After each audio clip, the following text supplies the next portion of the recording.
ছুটির দিন মানে রবিবার কী হয়েছিল তোমাদেরকে একটু শেয়ার করি। প্রথমে সকাল থেকেই শুরু করি। সকালেই মা করে নিয়েছিল পরোটা আর আলুর তরকারি। মায়ের এই হাতের পরোটা আলুর তরকারিটা আমার খুবই ভালো লাগে, তাই আর কোনো কথাই হবে না।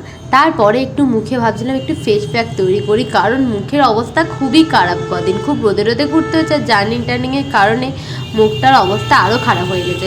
তাই একটু বেসন, হলুদ, গোলাপ জল, অ্যালোভেরা জেল টুকটাক কিছু দিয়ে একদম মুখ সেজে নিয়েছিলাম।